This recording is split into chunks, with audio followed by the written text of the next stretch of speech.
It's time for us to preview the Kilkenny-Galway game in some detail. I'm delighted to say Taggy Fogarty is with us. Aidan, good morning to you. How are you? Morning, lads. How are you doing? Yeah, good. Galway are favourites for this, and Galway are a shorter price to win the All-Ireland than Kilkenny. Is that just on the basis of the injuries that Kilkenny have at the moment, do you think? Yeah, I'd imagine so, Ger, yeah. No, three big players for Kilkenny. Aidan Mullen, I'd say, is definitely out. He's a huge player for Kilkenny. He's a massive cog in that wheel. Mikey Butler, there's doubts, but I'd say he's play. Richard Reid will be back. Deegan as well. He had a kind of a concussion the last day, so there's a lot of injuries coming into this game for Kilkenny. A lot of doubts over people's heads, but I'd say mainly Aidan Mullen, I'd say, is the big one, and probably the factor that maybe Wexford beat them in Wexford Park as well. The first game that Kilkenny were kind of put up to and came out losing it, but I felt actually Kilkenny's one of their best games of the year in terms of learning about the team and performance wise. So what have you seen from Kilkenny? Sometimes we don't learn enough from these matches, and ultimately we end up going, actually there's been a trend that has developed from the league into the round robin that re-emerges in either a semi-final or final in Kilkenny's case if they win on Sunday. So what are you seeing from Derek Ling that's slightly different from the Cody era? Yeah, it's such a difficult one. It's so hard to know how Kilkenny are actually going because of the teams have been playing, and that's no disrespect to any of the teams. Look, the Leinster Championship has been a bit of a damn squid towards the Munster Championship. We're playing Antrim, which would be expected to win. We're playing Westmeath, which would be expected to win. Playing Dublin, which would be expected to win. So these games that we're playing, we're not really being tested. And as far as I can see, Kilkenny are going solid, but very unspectacular, if that makes sense. They're playing who's in front of them. They're getting over the line, and they're getting the job done. And look, I think from a Kilkenny's perspective and from a Galway's perspective in Leinster, they don't have to be going 100% in the Leinster Championship. The view was that they'd be in a Leinster final at the beginning of this championship started, and they are in a Leinster final without being, as I said already, kind of spectacular, without having to be on peak performance, and that maybe will suit them going into the All-Ireland series. So we really don't know what way they're going. As far as kind of what you could see and what way Derek has put his stamp on the tee, he's definitely started to make the boys use the ball a little bit better, and they're using it. They're going a little bit short. They're mixing the short and the long, but they're definitely more comfortable playing that short game and getting guys on the ball, getting guys into the better position and delivering that ball into the square. They're playing kind of a two-man full forward line, which most teams do, pulling out a third around the middle of the field for that famous middle third where the match is won and lost. So nothing spectacularly has changed. It's just they are a bit more comfortable on the ball. They're more confident playing it through the lines, and they're making that run off the shoulder, which is vital. But in terms of actually how they're going, they're kind of an unknown entity, really. You're kind of basing a lot of the Leinster final maybe on last year, and in terms of knockout, because the Leinster Championship now, the Leinster final, it's huge, because you have a 4-week break if you win it, and if you lose, the likelihood is you're going to be playing a Tipperary team who most likely will beat Offaly. So nobody wants to do that. We want to avoid injuries. As I said, we have injuries coming in already, so we want to get them right. So in terms of winning this Leinster final, I think it's massive for Kilkenny. Can you read anything, Taggy, into the drawn game between Kilkenny and Galway at Nolan Park at the end of April? I know Kilkenny had the 5-point cushion with about 12-13 minutes left, so it wasn't really a case of taking the foot off the pedal, but Galway seemed to be that team that really clawed teams back. We saw it against Dublin the last day as well, so maybe finishing the game strong will be a focus of Ling this week. Yeah, look, finishing the game strong. I think maybe on the flip side of that, Shane, I think Galway always seem to be getting a poor start, and I think that's something that Henry Shefflin will be really, really looking at. They're down against Wexford. They were down 6 points against Dublin, clawed it back to a draw. They were down against Kilkenny as well, and drew it back and got a draw as well. So I'd be maybe concentrating more on a Galway's perspective there in terms of their slow starts to the championship games, because I think in the bigger games, and I think more in championship games, it'll be harder to get back them big leads, and it'll come a stage where they won't be able to get them back. So I do feel that a big start for Galway is needed, and Henry will be looking at that side of things. From a Kilkenny's point of view, I think one thing that has come to shore maybe is goals being conceded by Kilkenny. Antrim scored 320 above in Antrim, which was a massive score against Kilkenny. And obviously the helter-skelter game we had down below in Wexford Park, it was just crazy. Wexford scored 5 goals that day. So I think Derek will be looking at shoring up ship at the back. I think they need to be tighter. I think to be more aggressive. I think they need to play more as a unit, because that long ball to the square seems to be some sort of a threat. And now Hugh Lauder, for me, is one of the best full-backs in Ireland. So the rest of the guys need to just filter back when that ball has gone in there and swarm out and kill any kind of threat of goals. So in that point of view, I think that's something Derek will be looking at. And on the flip side, people were giving out about Kilkenny not scoring goals, but we seem to be kind of getting a few now. Owen Cody rattled in 3 the last day. Tom Phelan is a bit of a find. He's playing wing forward, scored 1-4 as well. He's kind of lanky, and he's kind of, he's rangy, and he's direct. So I think that's why he's in there. Because Kilkenny's forward line may be lacking a small bit of pace. They're big, they're strong. Mossy, Keown, Owen, these guys will throw you out of the way. But in terms of getting the ball, turning your defender, going straight for a goal, getting away from the defender and drawing another defender, Kilkenny haven't got too many of those, and that's how goals are created, in my view. If you're Henry Shefflin, Taggy, how are you coping with Owen Cody? Like, you saw the form, you mentioned the form he's been in recent games. Like, he's a man that he obviously knows very well from Ballyhale. So what do you do with Owen Cody? Yeah, it is a tricky one, I suppose. Look, they'll have McInerney in full back. He'd probably most likely pick up TJ Reid. Now, if I was Derek, I might put TJ Reid out to the corner and just mix things up a small bit. But look, you just have to man mark him. Grealish should probably be maybe corner back. Just stick a man to him. But it's the delivery of the ball, Shane, in my view. If the delivery of the ball is quality and it's getting that little bounce into the hand, you see the quality of the delivery of the ball from the Limerick, and I'm only picking Limerick because they're All-Ireland champions. It's nearly a perfect ball. It's so hard to defend that. So it's out the field, and I feel where that's where games are won. It's out the field. It's that hard battle. It's that kind of fighting for that tough ball, putting guys under pressure, not letting them put the head up and put that perfect ball into. Because if Owen Cody gets that perfect ball, it's unmarkable. There's not a whole lot you can do. But Henry, for me, I think, could be looking at this Leinster final really in terms of consistency. The big thing about Galway, and I've been on the show before talking about Galway and their flaws and their failings and what's good and bad about them, I still think there's a big inconsistency in the Galway team for whatever reason. And I think Henry was going up trying to get that out of him. Look, they turned up against against Dublin, a perfect game for him to get ready for a Leinster final. And they were so bad in that first half. There was just lack of intensity. There was no drive. Now they pulled it back and got a draw. But that's not going to be good enough going forward. So I think the big thing for Henry is the worry of, is this Galway team going to actually turn up, or are they going to be flat? Or what way is it going to be? And that's the big worry for Henry, I feel. When you were playing against them, there were countless times within the same championship where they'd hammer you, and then you'd beat them in the game that ultimately would decide whether or not the season was good.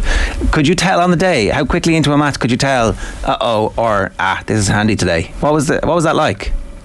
Yeah, it's strange. I think there was 2 maybe factors to that. I think 15 minutes in, it was more about us, Ger, really, about how we were going and the intensity we were bringing. And, I suppose us kind of winning ball, winning the hard graft and getting into the forward line. And the second thing, I suppose, is the Croke Park factor. I think Kilkenny, back in the day, now you asked me about back when I was playing, I think we prepared so well in training, and it was just the training we had, and it was just the team and the panel we had. We were just so focused and we were just so ready for matches in Croke Park. But I think Croke Park actually takes away from atmosphere, and Galway seem to play better when the crowd kind of feed into it. It's like Wexford. I believe Wexford play like a 16th man down below in Wexford Park when the crowd get in around them, their tails are up, they're baying for blood. Every pint scored is a massive cheer. I think that's massively missing in Croke Park when you have 25, 30,000 maybe there on Sunday. And Galway, I think, find it hard to feed off that when there's kind of maybe a clap or two. And Galway tend to drive wides that are poor out the field, and that sucks the energy out of a team and out of a crowd and out of a game. And at the time, I think maybe Kilkenny were a little more clinical. We were putting more to bar, we were just confident in our own ability, and that's when I felt maybe that we had Galway. But on the flip side, then like when Galway came out and they were ready, and maybe when their backs were against the wall, there was no safety net. that's when you knew you'd have a game against Galway. And when they were really hitting off you, maybe even off the ball, they were angry, that's when you knew, right, well, this Galway team is up for today. I remember in the build-up to last year's Leinster final, Taggy, Niall Moore and the former Limerick hurler saying neither Kilkenny and Galway were All-Ireland contenders. He proved to be right ultimately. Is it different this year? Like, would you expect Galway and Kilkenny to be in with the reckoning realistically? I do, guys, yeah. As I kind of mentioned already, it's so hard to kind of put where Galway are at, where Kilkenny are actually at in terms of knockout championship. You look at the Munster Championship, you look at the Munster Final, Clare and Limerick, we pretty much know what we're going to get there in the Munster Final. We pretty much know what we're going to get from them two teams. Tipperary gone through as well. We kind of know what we're going to get from Tipperary with Lee and Cal when they turn up on the day. But in the Leinster Championship, we don't really know because of the quality of the teams that are in Leinster and the teams that Kilkenny and Galway have been playing. They didn't have to be 100%. But if you look over the years, Shane, if you look at past tenses, Galway and Kilkenny tend to do well in the All-Ireland series. They do raise their game. I think training is up an awful lot after a Leinster Championship, or coming up to a Leinster Championship at least, because it's coming to that stage of the championship. I think mentality-wise, I think focus-wise, I think psychology-wise, the whole thing is lifted. And I can guarantee you, nobody would want to be playing at Kilkenny or a Galway in an Ireland quarter-final or an Ireland semi-final, because we're just hard to beat. And if you win a Leinster title, you're into an Ireland semi-final. And just say from a Kilkenny's perspective, Kilkenny always do very well in semi-finals. They're so hard to beat. You've seen it against last year against Clare. They wiped Clare. Clare looked very tired. But Kilkenny just knew how to prepare for it. And you're one game away from an Ireland final. And then anything can happen. So in terms of Galway and Kilkenny competing in the Ireland series, I think there's no doubt about it. I think teams won't want to meet them. I think they'll raise their game and they'll play better against the better teams. And they'll play better when it's knockout championship and when their backs against the wall. Does it matter that they've already played and drawn? Is there stuff that will be after this game on Sunday, we'll draw a straight line from the first game to the second game and go, oh, well, that pattern emerged in the first game and Kilkenny or Galway couldn't interrupt it and that's what swung it? Or is this just a total one-off game where nothing is relevant? I think, really, I was at that game in Nolan Park at the beginning, in the middle of the championship. And it really was shadow boxing, I felt. There was a small bit of intensity to it. The only thing is, and we've mentioned it already, is maybe the comeback from Galway, that Derek will have learned from that and will have warned that you can't take your foot off the pedal, because Galway will come at you. And when Galway come at you, like any team, when any team comes at you, it's so hard to put them on the back foot or win a free. And I think maybe individually wise, Evan Nyland ran riot that day and Concannon as well. Kilkenny did. So I think maybe they'll be more kind of focused on players and I suppose matchups and nullifying impact of players on the day. And I think maybe watching one or two forwards for Galway will be very important for Derek. And I suppose in terms of Galway and I suppose their inconsistency as well, it's usually the older stock for Galway, the Grove McInerney's, the Burks, the P. Manions, these guys. When these lads aren't playing, it's the newer kids on the block that maybe haven't pushed on in terms of their self development. Maybe the likes of Tom Monaghan there, he was brilliant in some games, but really for me hasn't pushed on. So I think the worry for Galway is the new guys and what they're going to bring to it. But it's going to be a different type of game. That means than what we've seen all year long. I think definitely shadowboxing in Nolan Park, and I don't think the two managers have to learn a whole lot about each other. How important is discipline, Taggy? Because you mentioned Nyland and his accuracy from frees is quite remarkable. Similarly, TJ obviously. But how do you find that balance between not conceding too many frees, because you know it can be the difference in the end, but also bringing that little bit of physicality and aggression, because it's a delicate tightrope? Yeah, exactly. Yeah, I think it's controlled aggression. You have to. Well, for me, you have to play on the edge. People are giving out Limerick and things. I nearly admire him for play on the edge. I admire him for really putting in them tough tackles. But it is a balancing act, and you have to be so careful. And it probably comes from the training ground in terms of, it really is your mind. You can't be lazy, and it's about honesty. And you talk about honesty about guys making runs, but it's honesty in the tackle as well. It's honesty of not being lazy in attack and not showing the arm in, not coming in late, being very disciplined, and that's hard work, and that's part of the game, and it's part of the game that maybe we forget that you're just tackling. Tackling, you have to be so disciplined now these days, because you'll just be caught for it, and anything high and anything to the head is just going to be called. So it really is controlled aggression, but it's a fine line, because if you back down slightly, or if you drop off slightly, well, then there's your intensity gone, and you're not getting the best out of your players. So you have to play on the edge, and you're going to have to you're going to have to shunt up a few frees. That's going to happen in the game. And when it's in the heart of championship, you want to set down markers the first 10-15 minutes. You have to hit, and hit hard, but hit fairly. Henry's obviously moved McInerney to fullback and Burke to centre back. Is this working, do you think? And are you surprised that they've done that, or is that kind of just somebody out from outside coming in and seeing, there's an obvious solution to our problems here, let's try this and see how it goes? There could be a couple of factors there, Joe. I was thinking about that, and I don't know whether it was Henry just putting his own stamp on the game. By all accounts, Daithí Burke prefers playing out centre back.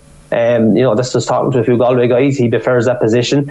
For me, I would have left as was, because I think Daithí Burke is one of the best full backs in the country. Perhaps they weren't putting the ball. Teams were avoiding Daithí Burke in terms of not putting the ball into that full forward line, that little square, because Daithí just controls that so well. He's brilliant in the air. He's brilliant at maybe the dark arts of playing the man and getting the ball, kind of like a JJ Delaney-esque. Left hand on top and winning many balls. So maybe the thinking was get Daithí Burke out towards maybe the centre back to get him in the game more, to get him on ball more. He's a great striker of the ball. He's a leader. We saw him grab the ball there during the year. I think it was in Galway to under pressure anyway, and he just grabbed that ball and led from the front, put it over the bar. That's real leadership. And I suppose McInerney is brilliant in the air, so I suppose high balls to the square, McInerney will still deal with him, but in my view, I'd still have him as well. So maybe it's just Henry putting that stamp, his own authority on this Galway team. But for me, I would have stuck with them as it was, because I couldn't see anything wrong there. But maybe they just want Daithí Burke in the game more and more kind of influence on the game. And McInerney, obviously, it's a totally different challenge, and particularly against maybe it's particularly different against Kilkenny, or maybe it'll be the nippier, faster forwards they meet later in the championship with the pace that you were talking about earlier on. They haven't suffered for it yet. Is there any possibility that might be a square peg in a round hole?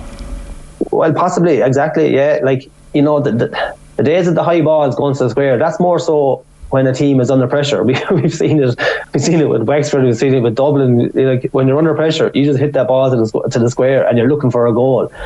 But then you come up to the likes of maybe the cuter teams, the likes of the Clares, the likes of the Tips. They will drag you left and right, and it's a two-man for forward line usually. They'll be putting that ball into the pocket of space rather to down centre on McInerney. So I feel, has McInerney got the legs to read that? As I said already, if the ball is perfect, there's nothing you can do. But I think Daithí Burke just dictates it way better, but I think they just have him out the field to kind of influence the game a little bit more. McInerney, great in the air, but I'm not so sure about the speed wise, and you're going to be coming up against lethal forwards. Even Kilkenny, they could leave Owen, Cody and Mossy Keown in there, two big strong men. They could have TJ kind of roaming around, because TJ needs to be in the game a little bit more. I think the more games TJ is getting, the better he's getting, but he's still not at his best.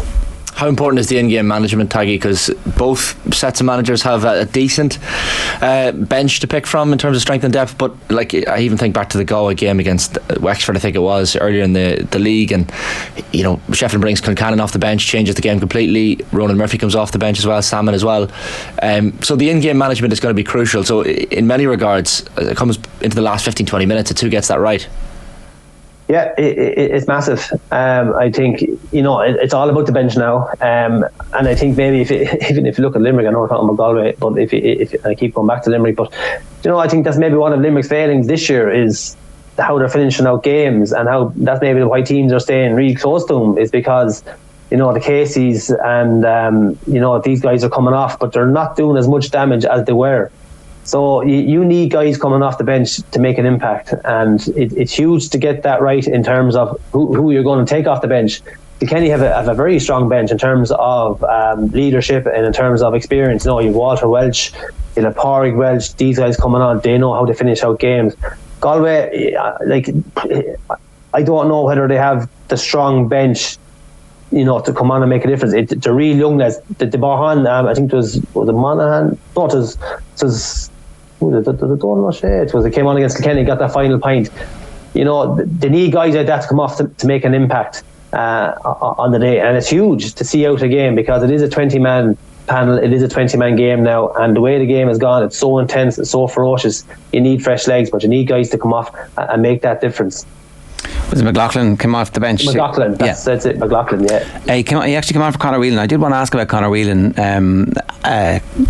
inside forwards union here, but Conor Whelan, 26, he's already been, one of the most heavily regarded forwards in the game. Is it just that teams are planning for him, and so therefore he's still hugely functional and important to what's happening with Galway? Because he's not quite scoring at the level with the heavy scoring that we thought that somebody of his talent might be able to do at this stage.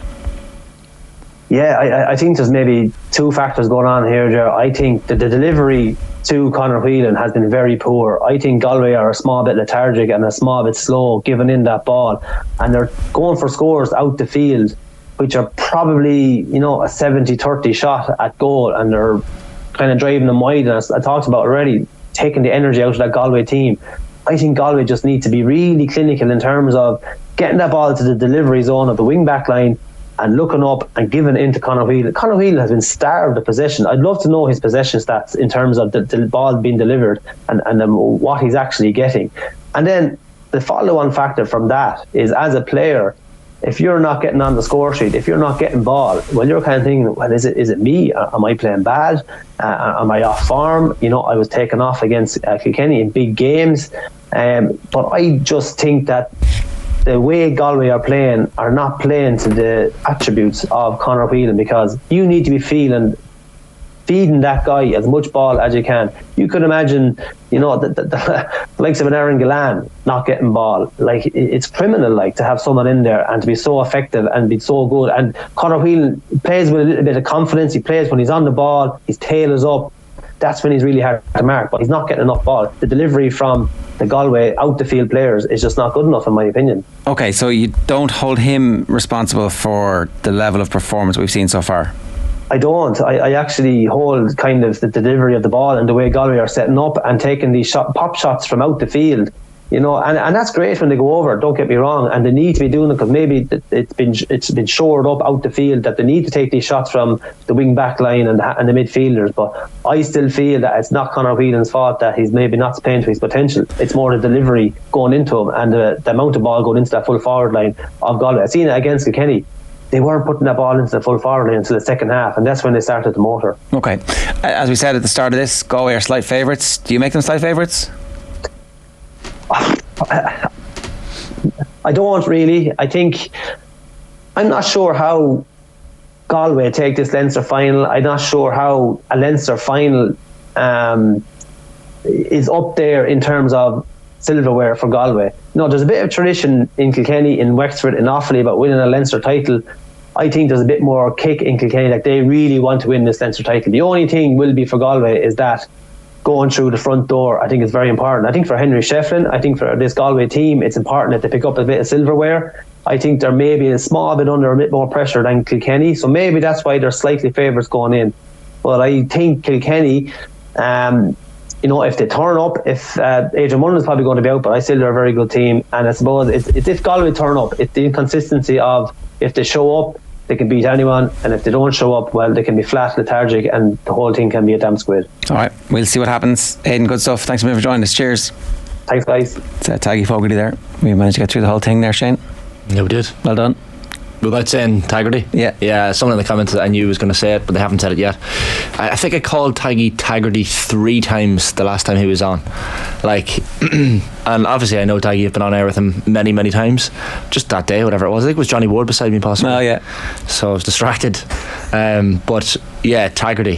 He seemed to enjoy it. I think it's not a bad nickname. There you go. Thinking of Tiger, the detective. It could be like Beyonce, just have one name from now on. Yeah, 100%.